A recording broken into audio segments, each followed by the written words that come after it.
disconnect between humans and the rest of the web of life. So I don't think we can look at any of the SDGs in isolation from this core relationship issue that we're facing as a species. And fortunately, we're not the first to ask this question. There have been many people who are trying to figure out how can we live in more harmony and more balance, and also have our institutions be more aware of this, whether it is legal institutions, economic institutions, social, cultural institutions. And so with that question in mind, I was looking around for people who've been churning on that. Then, I learned more about that there's a whole movement talking about the rights of nature, whether it's the rights of river, species, so that we can find a way to represent other living creatures in human decision-making forums like courts.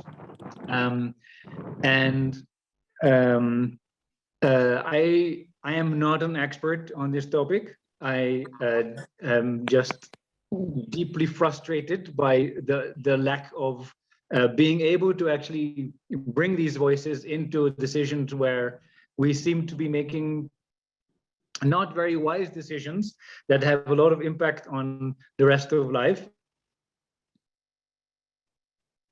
So calling for this session, and so the people who know more about this are Shristi, Danny, and Lakshmi.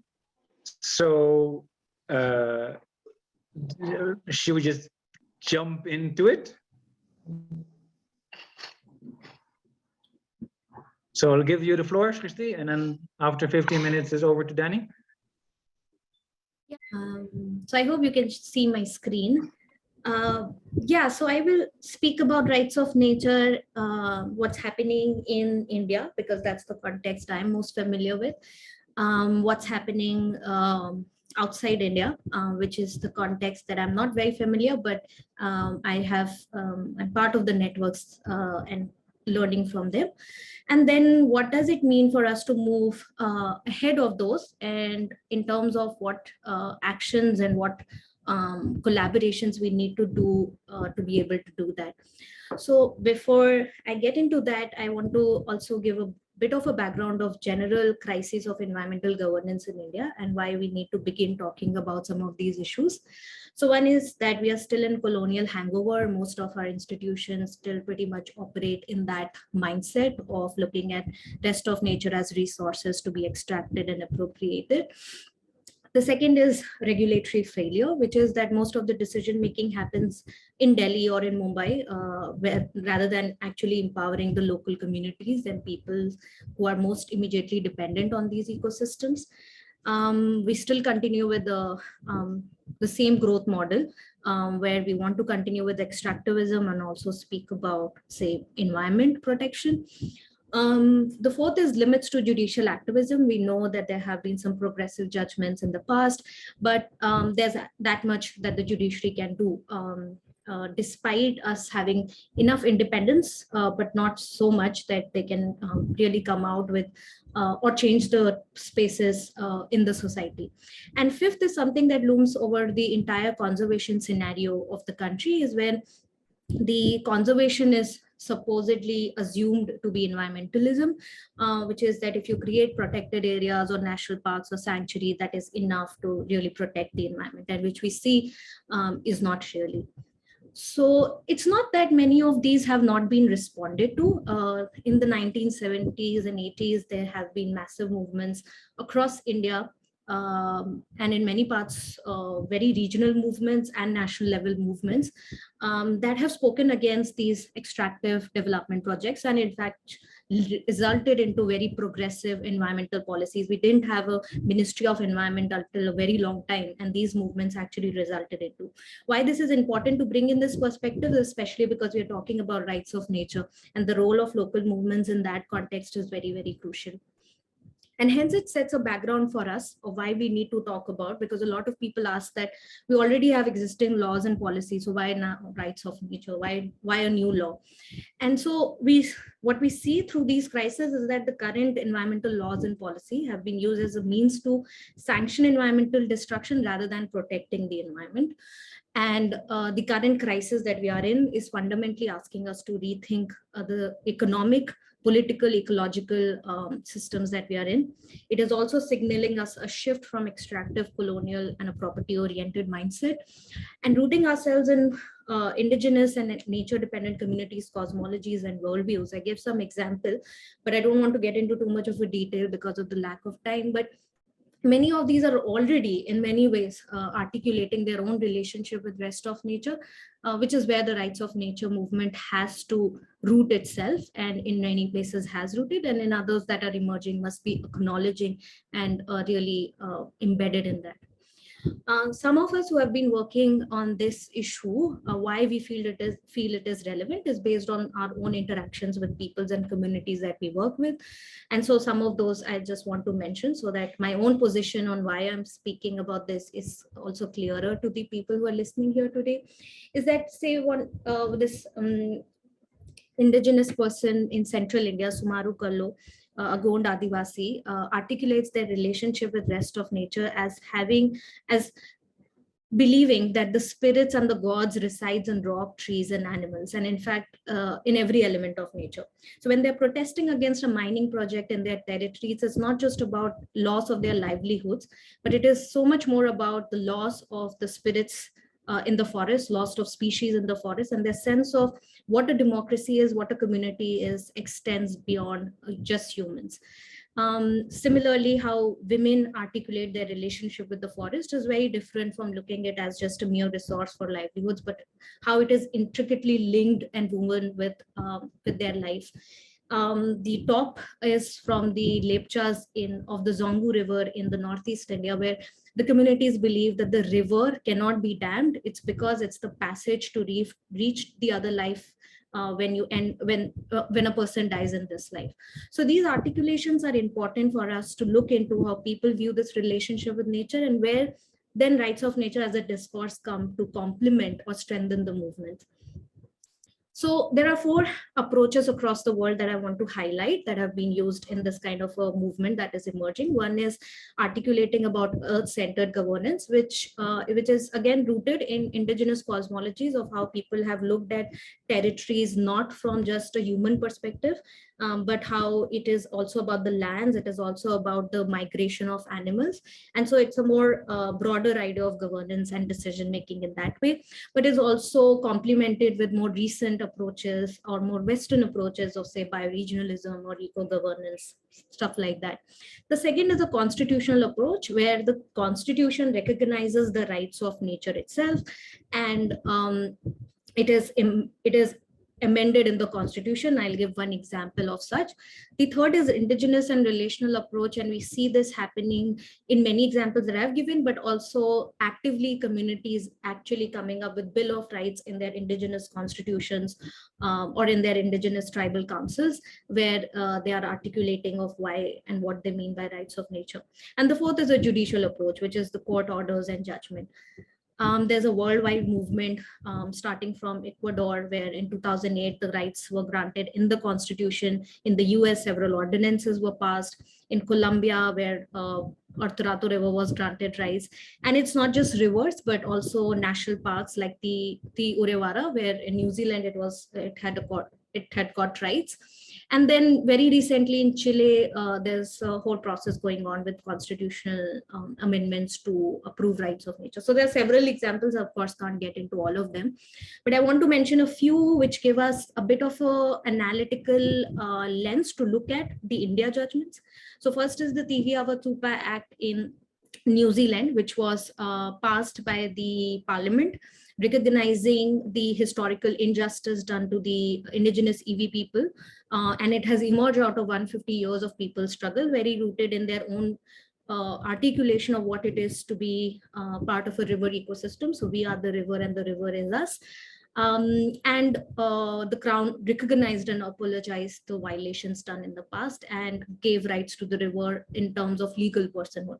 The other one is Atorato River in Colombia, one of the major tributaries of the Amazon River, where biocultural rights were recognized, linking it closely with rights of rivers and the rights of indigenous communities.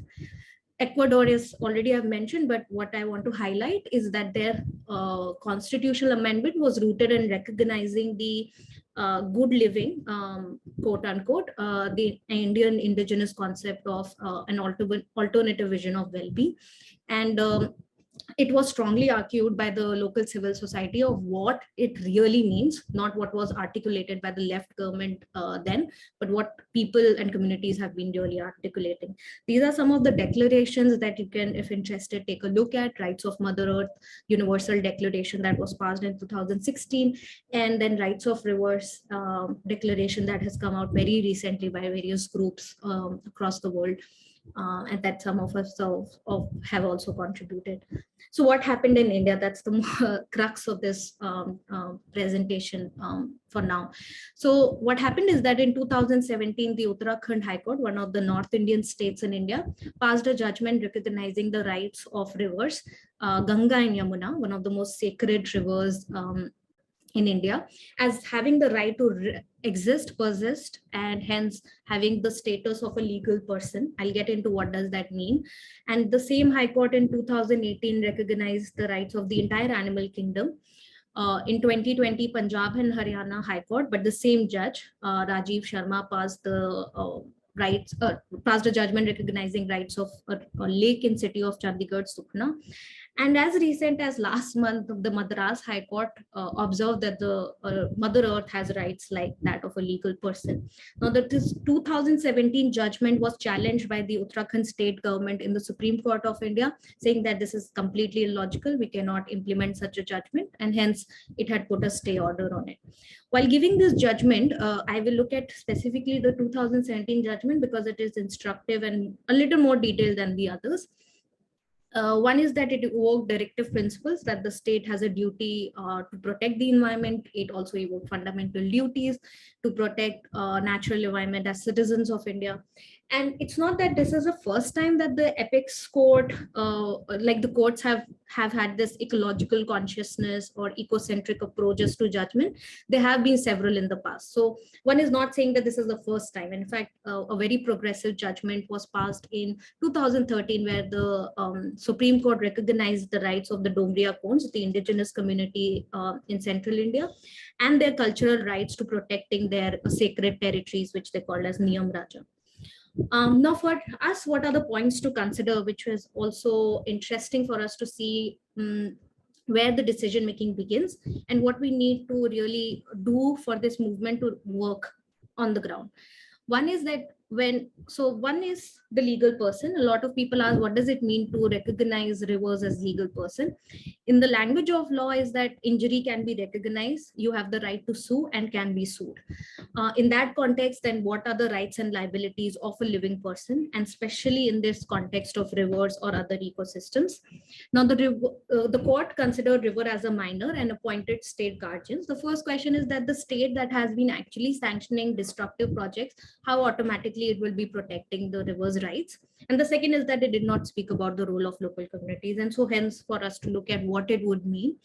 And in the case of violation of rights, what is the violation? The court did not define that. It did not define if they are violated, how the river will be compensated. You and I can be compensated in form of cash, but how would a river be compensated?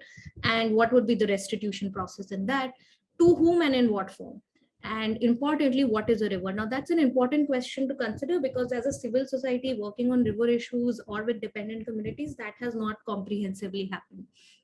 The other broader concern is governance mechanism. A river is flowing through, say, for example, the picture that you see is of Indus River in Ladakh, but the river flows through India, China, Pakistan. So what does happen to the rights of the rivers for the transboundary rivers, because nature doesn't follow any nation state boundaries or human made boundaries. So what do we do with that? Then the potential of misuse, because we've seen that a lot of progressive environmental judgments have actually been used against local communities by restricting their rights. So what do we do about that? And then there has been no grassroots movement, and that's why I mentioned the TV Avatu Pact, where there was a long struggle of people's movement, whereas this happened at a very top-down level. And so to unpack some of these questions, some of the people who have been involved in these issues for a long time met and began this process of actually answering some of these concerns that had come up post the judgment and in general exist in our own understanding of things. And so the definition of river emerged as a river is a civilization that includes aquatic flora and fauna, the biodiversity in its catchment area, forests, its tributaries, groundwater, which is usually ignored when we're thinking about a river, its rocks, soil in its bed and banks, and very importantly, human communities that are immediately dependent on it. We cannot separate humans from the rivers, and we cannot separate humans from the rest of nature. And that is an important connotation that has to run through most of these processes, for us at least, people who are wanting to take this forward. And so hence rights of rivers in that sense would mean any ecological causes and conditions that make up the natural habitat of the river and maintain its integrity. Some of the very organically what emerged as rights is of course right to flow unhindered, to meander, because that is a nature of a river. And if it wants to flood it floodplain, it has to. Humans have to stop building their houses in the floodplains or doing construction in the floodplains. And it has a right to maintain its soil and water flow, groundwater flow, and various other, these are also part of the Universal Declaration on Rights of Rivers. But I think what is essential is something that school children of a Chumathang, of a remote village in Ladakh said when we asked about what would be the rights of river Indus according to them. And they said that the river has a right to sing, the river has a right to play. Now those kind of connotations can only be by people who are living along the river, because they know what it is for a river to sing. When I asked them, they said that a river flows through the rocks, it makes that sound, and that's why I think the river has the right to sing. So those kind of connotations. And the next one that you see, the river has a right to behna, khelna, khilana, to flow, to play, to feed, is again by an indigenous activists from the Northeast India, and this is how they articulated rights. And hence it is important for us to look at rights from those perspectives rather than a Western legal, very straitjacketed perspective. And hence the duties of the rivers will be defined by their intrinsic nature, not what we think as humans our duties are. And hence the natural duties corresponding to the natural rights. Implementation, what we observe from various parts of the world, that it has to be that we approach the lower courts. There's an active civil society pressure that looks at the lower courts, that looks at the more regional level execution rather than at a national level. It is important that we link nature rights with indigenous community rights. Very essential that the local democratic institutions, in case of India, the village assemblies, the Gram Sabhas, area Sabhas in cities, need to be strengthened to be able for this to happen, for people to be able to take control over what happens in their territories. And then we need a consultative process, which doesn't mean that only state actors are involved, but scientists, people, civil society, many people who are in some ways connected or have the sense of expertise around these issues are part of all these decision-making process. That is essential that we define the violation. So any obstruction or impediment that disenables the entity from performing its ecological functions come under violation. The court very conveniently did not define the violations. It said pollution is happening to the river Ganga and hence it must have rights. But it's not just pollution, and we know some very destructive projects continue to happen in the guise of development of the river or whatnot. And one such is in the picture that you see. But what is most essential for any of this framework to really work, to bring about the transformations that we are seeking to bring about, is that we have to question the crises, roots of these crises. One is the development growth model. If we continue with the same extractive development growth model and also in the same breath talk about rights of nature, it's not going to change anything fundamentally. So we have to question that as a movement. The second is, of course, the centralized political governance model. So if again we continue with those and not empowering local communities to be able to self-determine what happens in their territories, it's a problem. We have to also question the legal framework that is still anthropocentric. We are finding ways to make sure that, voices of nature can come out. We're using these different tools of biocultural rights or legal personhood, but it is still in the framework of anthropocentrism. So how do we move beyond that and bring in pluriversal legal frameworks? The fourth is recognizing the limits of a process as well. So rights of nature is a means toward a larger transformation that we want to achieve, but not really an end to itself. And that's what is very crucial for us when we are looking at this framework. And hence, I want to just briefly reflect on this framework that has emerged from a process that I'm part of, Alternative Confluences, Vikalp Sangam in India. So while we're looking at the ecological resilience and wisdom, it is important that we also look at how we begin imagining our own territories from an ecological point of view. So bioregionalism and all those kinds of discourses of governance then comes from a radical democracy perspective and the community's empowerment through that. And that's how it is connected to economic democracy itself. So if you would continue with the destructive economic discourse, rights of nature cannot be guaranteed. So how do we move towards an economy of care and share and self-reliant, which is not dependent on getting our basic needs served from miles away from where we are? Again, it is very crucially related to social justice and well-being. So within communities and also around us, we see a lot of access and issue of being able to take control over our local means of production is limited by ways of where we are, what ethnicity we come from, what caste we come from, what religion we belong to. So those questions again become very central to our discourse. And again, the knowledge and pluriversal ways of dealing with many of these issues is very important and central to the whole movement. So again, there is multiple ways of celebrating life and relating to nature and how it is accommodative of that. Yeah, so let's go to what's ahead. I think I might have gone beyond time. It is that we need more awareness, campaigning, and advocacy on this issue. What is, I think, most central is that we have to decolonize the whole framework of rights and speak in a language that is most relatable to people and communities that we work with. At a South Asian level, we have to devise legal and policy strategies. Why I stress at South Asian level is that looking it through from a nation state perspective will limit our own understanding and our own processes around this. Using international laws wherever they're useful. The fourth important element of this is that the customary or traditional laws that communities have been using for a long time need to be studied more, but importantly, their relationship with the formal law needs to be bridged. So how can we do that effectively? And so that needs to be worked on more. More groundwork, more conversations such as these are important to be able to educate ourselves around these issues, but also how do we move forward it, because it is so much emergent in many ways.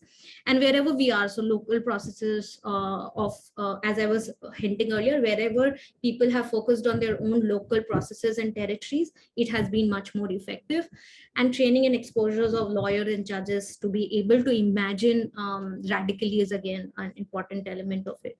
So these are some of the movements, networks that are trying to do this at a global level, at a regional level. And if you're interested, you can get in touch with them and let me know. I can also put you in touch with some of those. And I think I'll stop at this moment. I have really gone fast, so I'm sorry if I've spoken too fast, and I'm sorry if anything was unclear, but I'm happy to answer your questions when we open up. Thank you, guys. Over to you. Wow.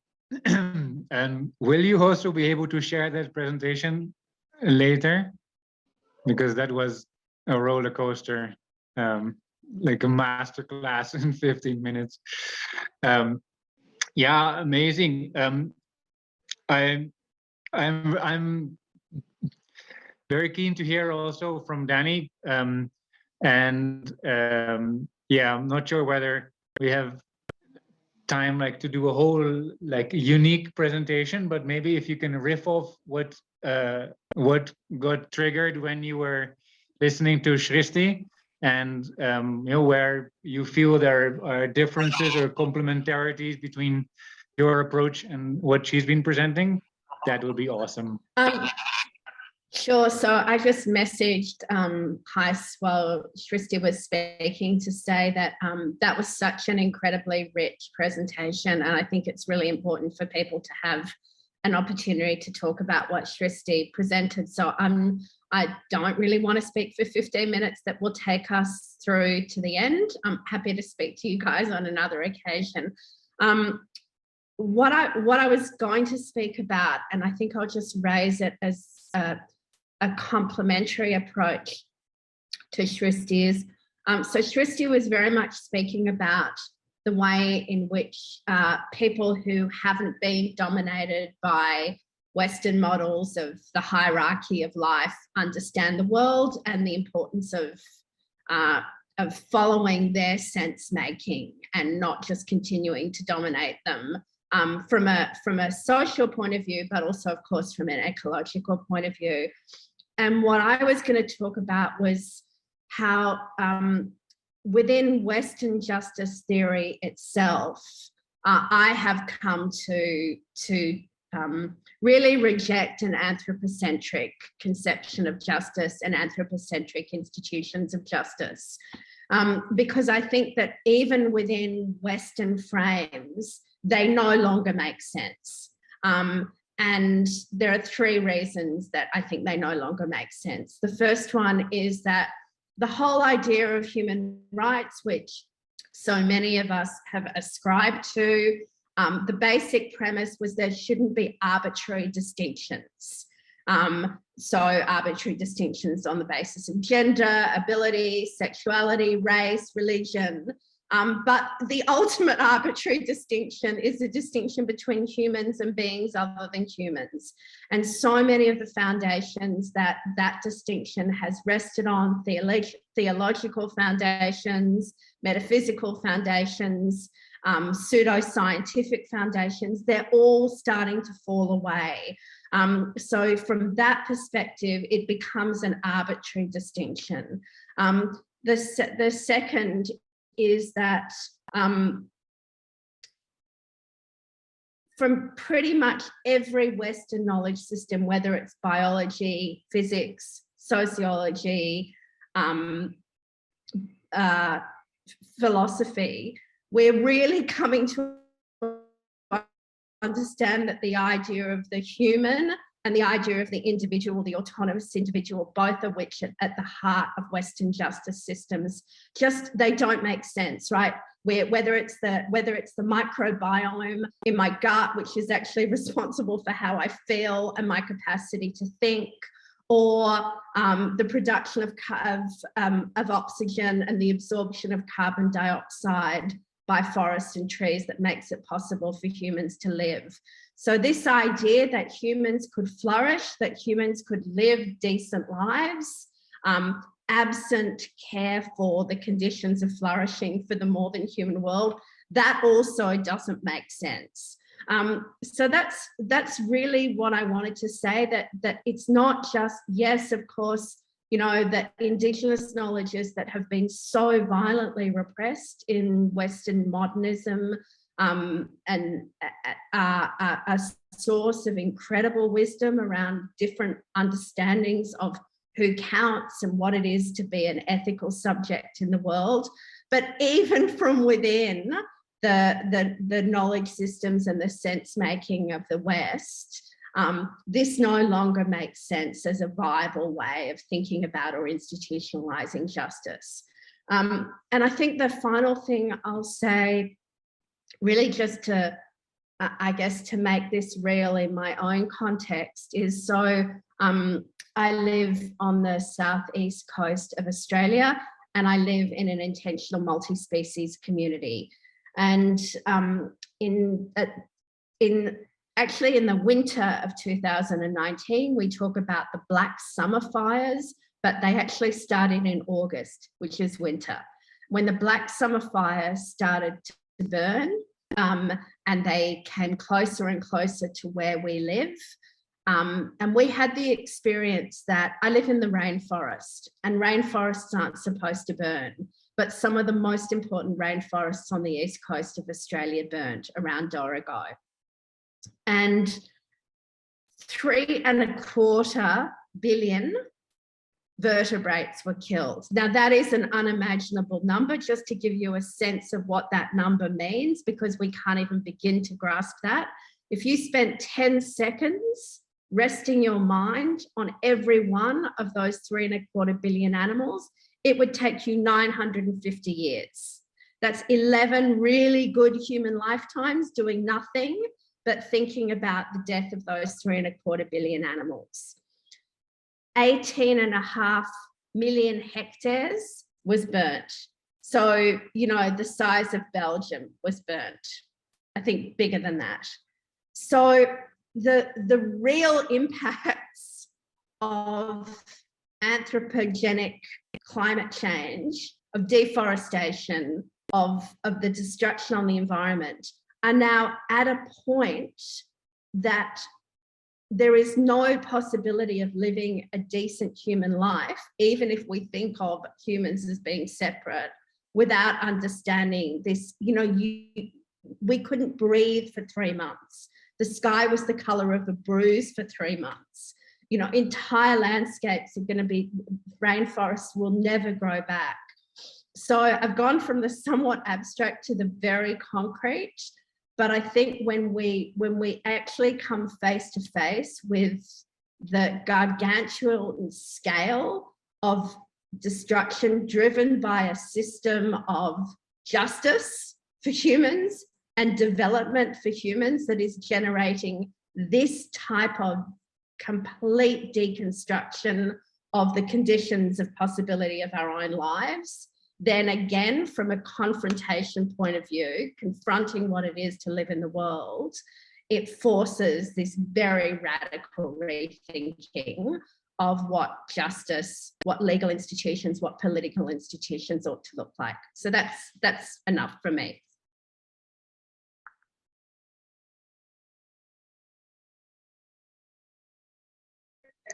Thank you. Lakshmi, you want to say a few words?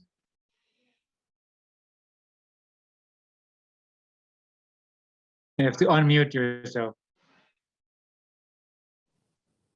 Sorry. Thank you, Hais. I'll make it quick. I see a hand raised. Is that a question for Danny?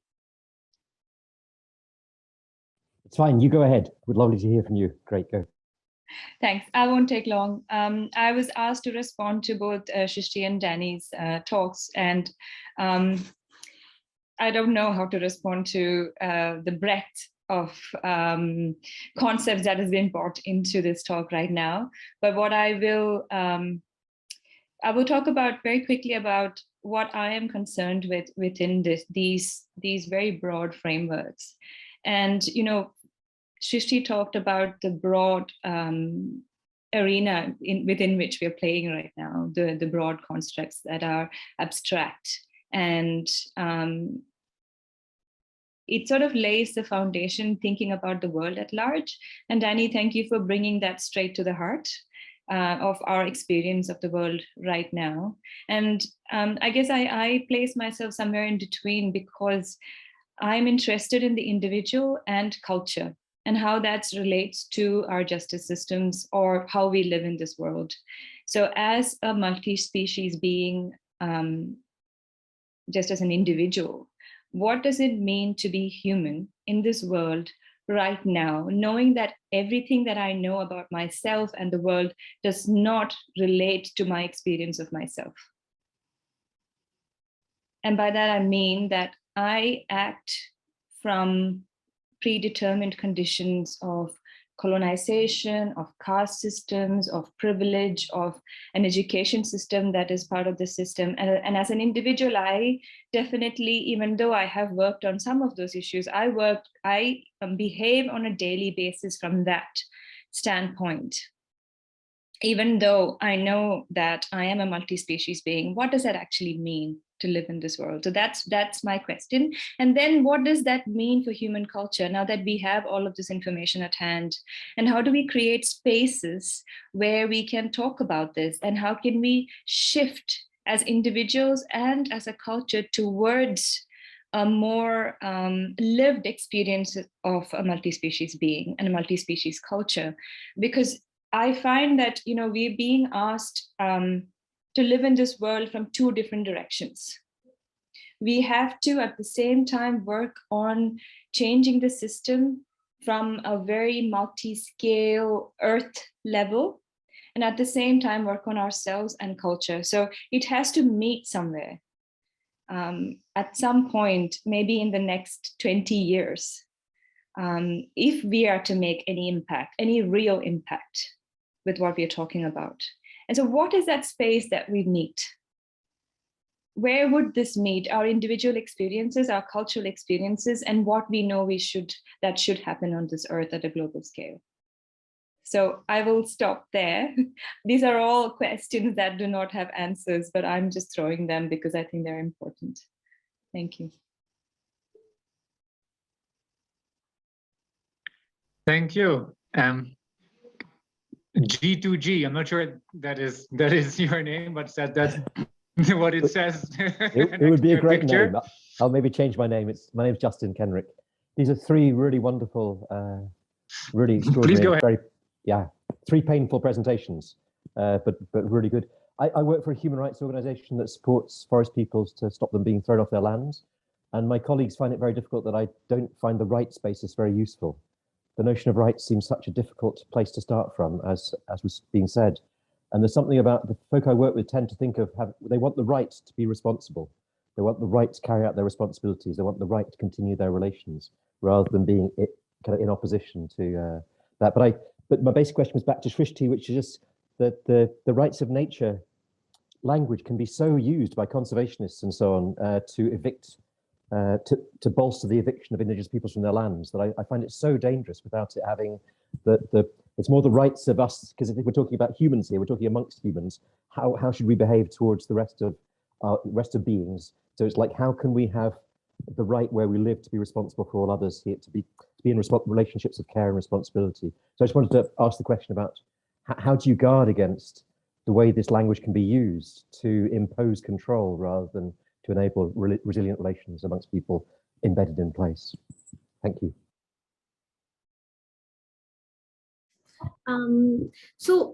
Justin, I think I see myself as the way I had also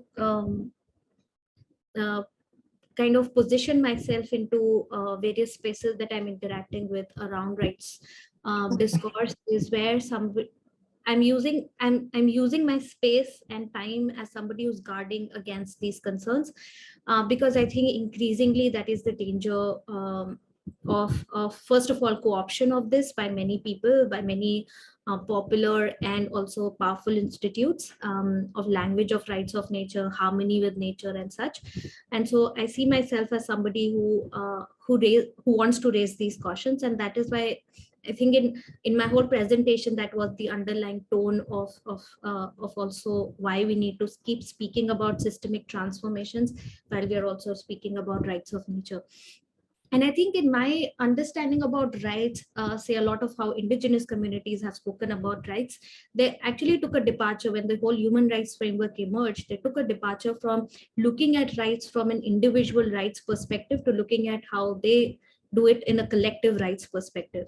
And that is why the declaration that was eventually passed by indigenous peoples, that is an important aspect for us to look into.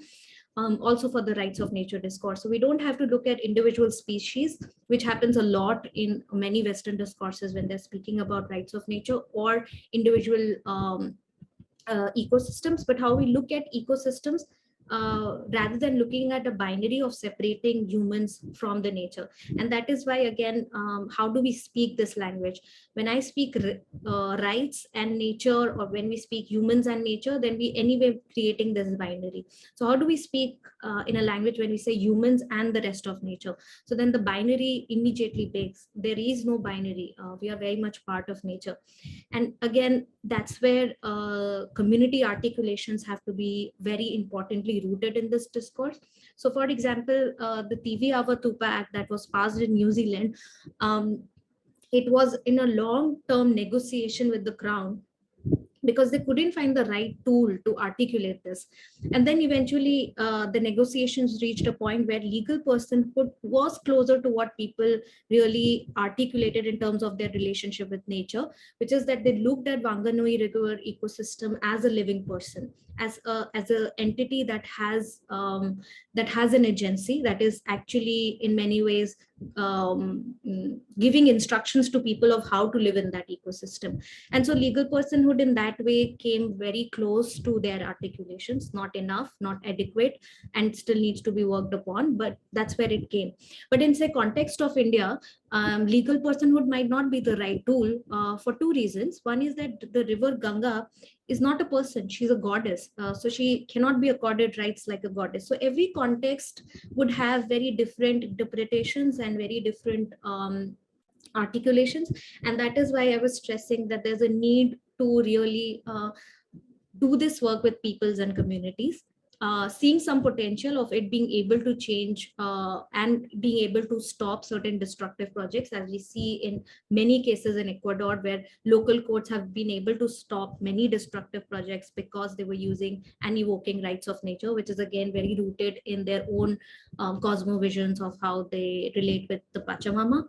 And so if we are able to root ourselves into that, and the articulations are not based on individual rights framework that we see in most of the law discourse, but rather collective right discourse, which we see in a lot of customary laws and practices, then we might make a headway. But it's a long process, and that's why some people have to keep bringing these questions and concerns into the discourse, else it would very much take to the point where we have seen how a lot of progressive, so-called progressive judgments or discourses have done to peoples and communities' territories. Now I'll stop.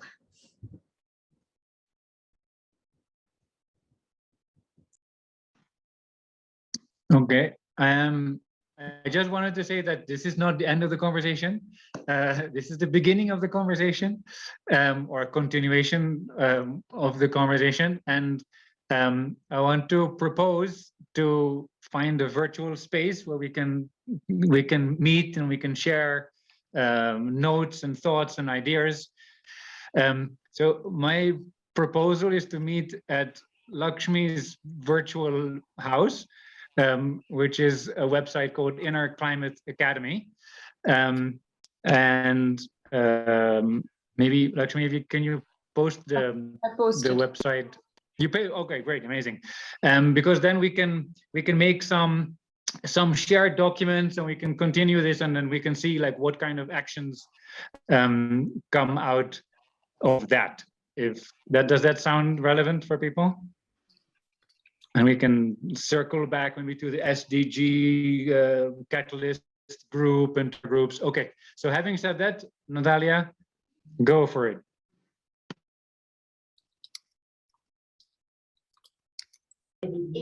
Hello, everybody. Yeah, very interesting to listen. Do you hear me well? Because I'm in a cafe and I just yeah, I just wanted to share my point of view, which can be interesting because it's from another point of view on the question. Because I'm a performer, and I'm working on listening rituals.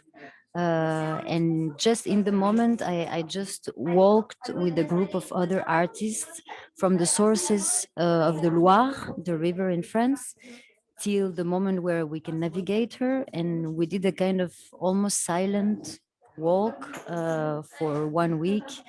And our aim, our intention was to listen to the river.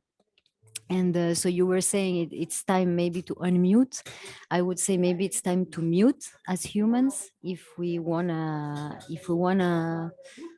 because it's also anthropocentric thing to that we give rights to the natural elements, but they have already their own rights. And maybe if we shut up and if we stop trying to do things, maybe they will just show us what they need and what they need from us. And so now I continued my trip along another river, like the Dordogne, I just had to go in this cafe because I had no more battery. But yeah, I'm getting in a dialogue with this water flow, and also just walking next to the river, following the river, and meditating when I see, for example, I met 4 big dams on the river. So I feel how the river becomes mute, how it becomes motionless, and I feel sadness. I feel so emotions go through my body, and I understand what is happening from a sensorial, a sensitive, and so that guides me to action, and that guides me to yeah. So it's, I think we, yeah, I'm half Colombian, half French, so I have some affinities with also like Colombian and traditional medicine cultures and etc. But I think this point of view, that we approach things not with our words but with our sensitivity, and that talks. It's a lot about being silent, about going into that nature that we want, that we are talking so much about, just going and just being there and feeling. For me, it would be one of, maybe the first of, or one of the things to do. Yeah, thank you. Beautiful. Thank you so much. Yeah, it feels like many tributaries in a similar series of streams. I also see Ava raise their hands. Very fun. Didn't realize I had a frog in my throat. Thank you so much to the speakers. Those were really, really interesting and informative talks. And yeah, I wanted to add something, and I think it's still in this same flow. But I think that Shrishti really put her finger on something when she said that the Ganga is a goddess. And I think that one of the approaches, and there needs, of course, to be many, many, many, because there isn't one right one. We don't know how to solve these multiple crises that we're in. So, you know, the legal approach is just great. It's just fantastic, and I'm so glad that people are doing it. And I think that a spiritual approach is also really important. And something for me about re-sacralization, very much what the last speaker was speaking to, this kind of like re-emerging, re-engaging with nature in a spiritual way, because the kind of Western domination mindset has narrowed and narrowed and narrowed our what is allowed to be experienced as sacred, and you know it all happens in a big old building, and there's one guy up there, or maybe 2 or 3, who we kind of have intermediaries to, and yet we know from indigenous people that the whole world is sacred, that everything in it is sacred, and the sacredness is the thing that means that we can't do harm. It's almost like an alternative approach to right, that an agreement that some things just are sacred, and so we won't do them harm. We will only celebrate them. Yeah, that's all. That's what I was. Thank you.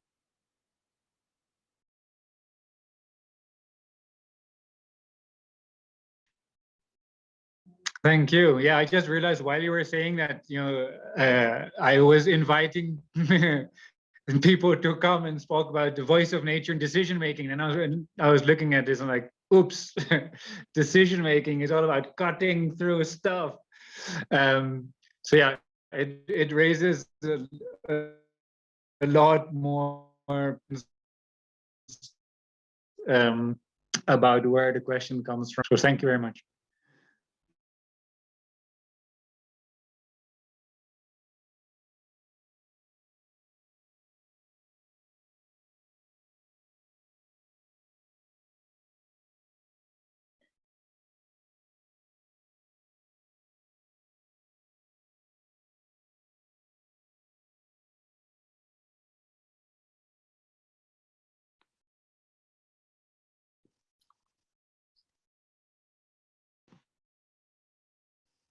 Hais, maybe you want to talk a little bit about what what that other home would be and what's the intention, so people know. Yeah, totally. So that it came very alive when Natalia, you were talking about this practice of going in silence and following the river, and Shristi was talking about all kinds of this and merging different practices from different schools and different movements. And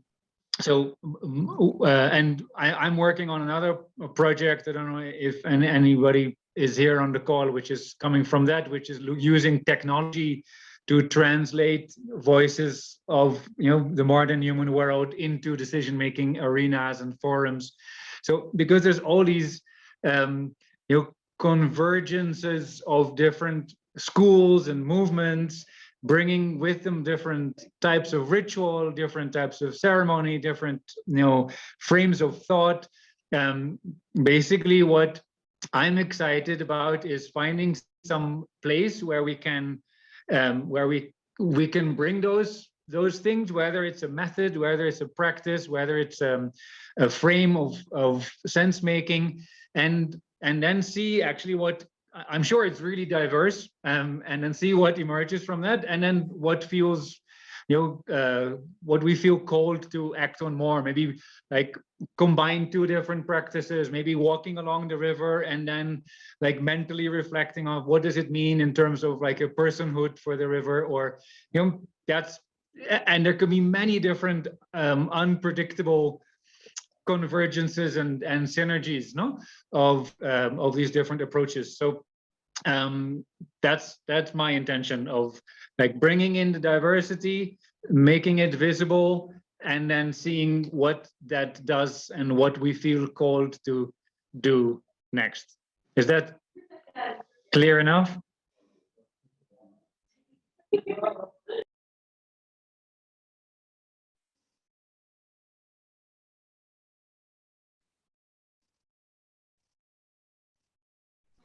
Thank you, Shristi, very much for this massive masterclass. Much time to understand it. Thank you, Lakshmi. Thank you, everybody, for asking questions and bringing in your experience, perspective, and questions. Yeah, I'm a little overwhelmed. So I'm going to take some time to digest what just happened, and I am looking forward to see you, some of you in the real world, and some of you soon. And thank you. Thanks, everyone. Thank you. Thank you, guys. Thank you. Thanks very much. Great to see you.